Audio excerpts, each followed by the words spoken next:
સમાચારોમાં આગળ વાત કરીએ અમદાવાદ મહાનગરપાલિકાની ચૂંટણી માટે આજે ઉમેદવારોના ફોર્મ પરત ખેંચવાનો અંતિમ દિવસ।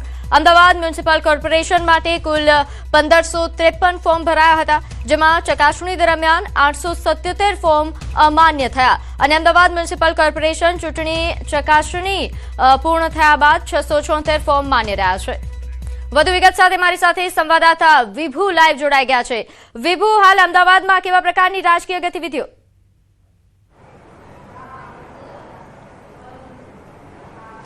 પ્રીતિ, અમદાવાદ મ્યુનિસિપલ કોર્પોરેશનના 48 વોર્ડની 192 બેઠક ઉપર ચૂંટણી થવાની છે અને ચૂંટણીનો ધમધમાટ ચાલી રહ્યો છે। જો કે ફોર્મ ભરવાની પ્રક્રિયા હતી ત્યારે 1553 ઉમેદવારોએ છે તે ફોર્મ ભરી દીધા હતા। અત્યારે આપ જોઈ શકો છો કે આ કલેક્ટર કચેરી છે કે જ્યાં અલગ અલગ વોર્ડના જે ઉમેદવારો હતા તેઓએ ફોર્મ છે તે ભરી દીધા હતા, પરંતુ ચકાસણી કરવામાં આવતી હોય છે। ડોક્યુમેન્ટ્સ બાકી નથી રહી ગયા, કોઈ સર્ટિફિકેટ જમા કરાવ્યું છે નથી કરાવ્યું, મેન્ડેટ છે નથી, એ તમામ ચકાસણી કરવામાં આવે છે અને ત્યારબાદ 676 જે ફોર્મ છે તે માન્ય રહ્યા છે। ત્યારબાદ આજે ફોર્મ ખેંચવાનો અંતિમ દિવસ છે, એટલે કે 3 વાગ્યા સુધીમાં ચિત્ર સ્પષ્ટ થઈ જશે। આખી સ્થાનિક સ્વરાજની તમામ બેઠકો, જિલ્લા પંચાયત, તાલુકા પંચાયત, મહાનગરપાલિકા, નગરપાલિકા, તમામ બેઠકો પરનું ચિત્ર સ્પષ્ટ થઈ જશે અને ઉમેદવારોની ફાઇનલ જે લિસ્ટ છે તે તૈયાર થઈ જશે। ત્યારબાદ એક પ્રોસેસ હોય છે કે જે નેશનલ પાર્ટીઓ છે તેના જે સિમ્બોલ હોય છે તે ફાઇનલ હોય છે, પરંતુ જે અપક્ષમાં ઉભા હોય છે તેના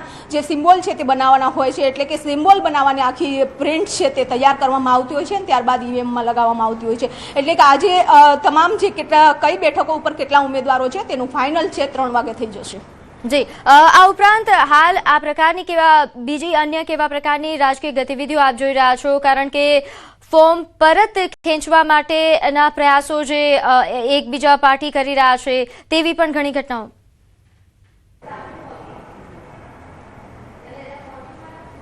પ્રીતિ, ખાસ કરીને જે રાજકીય પક્ષ હોય છે તે ઉમેદવારો બિનહરીફ થઈ જાય અથવા તો જે ઉમેદવારો ઉભ્યા છે તેના વોટ ન કાપે તે માટે અપક્ષ લોકોએ પણ ફોર્મ ભર્યા હોય છે તો તેમને પણ પરત ખેંચવા માટેની છે તે વિનંતી કરતા હોય છે અથવા તો ક્યાંક દાગ ધમકી દબાણ થતું હોય છે તેવા અનેક ન્યૂઝ છે તે મળી આવ્યા છે। ત્યારે હવે 3 વાગ્યા સુધીમાં એ જોવાનું છે કે કેટલા લોકો છે તે પરત ફોર્મ ખેંચી લે છે, કારણ કે પોતાની ઈચ્છા પ્રમાણે ખેંચે છે કે યા તો કોઈની ધાક ધમકી દબાણમાં આવી ફોર્મ ખેંચે છે તે પણ જોવાનું રહ્યું। એટલે કે રાજકીય પાર્ટીઓ છે તે પોતાની સીટો જીતવા માટે એડી ચોડીનો છે જોર લગાવી લેતા હોય છે અને બિનહરીફ થાય તે માટેના પ્રયાસો છે તે સતત છેલ્લી ઘડી સુધી કરતા હોય છે। બિલકુલ, આભાર માહિતી આપવા બદલ।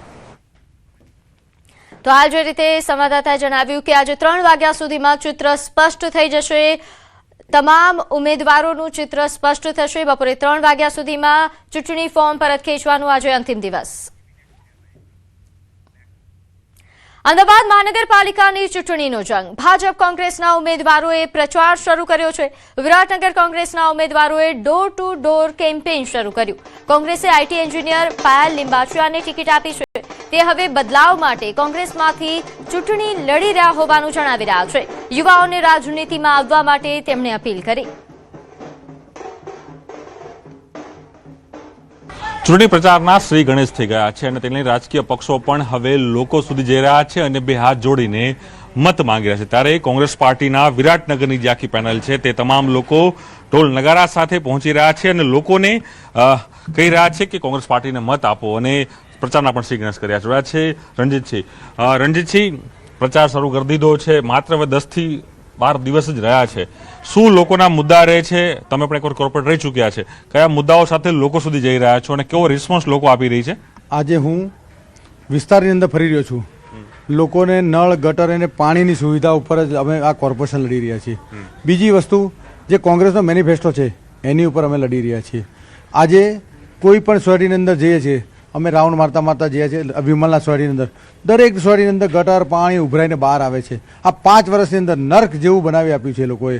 આ પરિસ્થિતિને લઈને અમે પ્રચાર કરવા નીકળ્યા છીએ।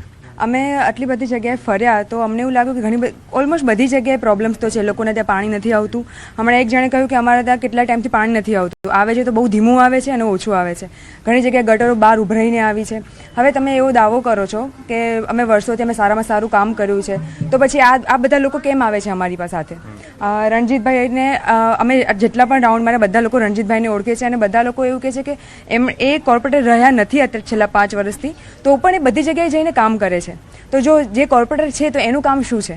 હજી સુધી એ લોકોને કાર્યાલય સરખી રીતે બનાવવામાં આવ્યું નથી એટલા 5 વર્ષમાં, તો એ લોકો કરી શું રહ્યા છે?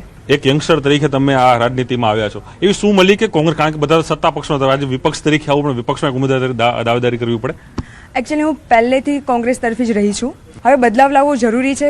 છેલ્લા 30 વર્ષથી અહીંયા ભાજપ છે, તો મારી ઈચ્છા એવી રહેશે કે લોકો બદલાવને ચૂઝ કરે. એટલે યંગસ્ટરોને આપ અપીલ કરવા માંગી રહ્યા છો? Okay, yes. આપ જોઈ શકો છો કે તમામ લોકો પ્રચાર કરી રહ્યા છે, ઢોલ નગારા છે તે વાગી રહ્યા છે અને લોકો સુધી જવાનો પ્રયાસ કરી રહ્યા છે, લોકોને મળી રહ્યા છે કે મત આપો. કરી રહ્યા છે દર્શકો, કઈ રીતે લોકો છે તે લોકો સુધી પહોંચી રહ્યા છે ઉમેદવારો, અને પ્રચાર છે તે બધાના શ્રી ગણેશ છે એ તમામ લોકોએ કર્યા છે, પગે લાગી અને તમામ લોકો